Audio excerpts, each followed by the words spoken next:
My name is Mike Elk. I'm an Emmy-nominated labor reporter and the founder of Payday Report.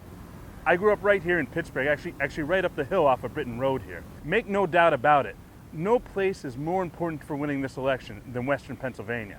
Kamala Harris knows this. She spent more time here than any other place in the country, camping out here for a week to prepare for the debates, because she knows how important this region is. And we're seeing a dramatic reversal. Union members who had previously voted for Trump are now voting for Biden. But this story isn't getting out in the local media here. Both of the major newspapers here are owned by pro-Trumpy forces. And we need a publication that can come in and tell the stories of workers fighting back in Western Pennsylvania that no one else is doing. We've seen stories such as polling showing union members dramatically flipping for Kamala be completely ignored by the mainstream press here. So we need your help, folks. We need you to donate and help us build up a fund to hire on reporters and tell the stories no one else is telling here. We're going to build up a big system. We're building out a network of small publications throughout the region, small town newspapers, community publications that we can publish articles with and get the word out with. As a publication, we've already had a big impact in this election. This American Life with Ira Glass has asked us to serve as an editorial consultant on their work about unions. Mike Elk with Payday Report.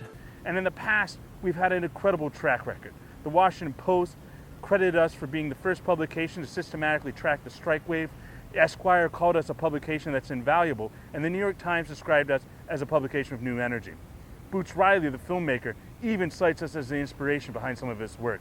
A few times, people hear that we're going to do work stoppages at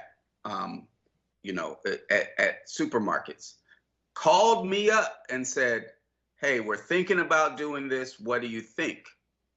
And I'm like, "It's happening, blah, blah, blah." And they're like, "Could you tell us where?" And I was like, Payday Report or whatever other articles there were. And people were like, "Wow, it's really happening. They're doing," and they did it, right? Like it happened that quick. We need your support to build out our capacity as a labor publication so that we can tell the story of how workers are fighting back here in Western Pennsylvania. Because if we don't, the corporate media here in Western Pennsylvania is going to tell them that workers are voting for Trump when that's not the case. And there's so much momentum and there's so much energy. But that kind of dialogue in the mainstream media could kill that momentum. So we need you to give money. We need you to donate so we can tell our stories to more people and tell more stories. So please go to paydayreport.com and donate so that we can tell the story of how workers are fighting back here in Western Pennsylvania and building a new sense of pride in this country.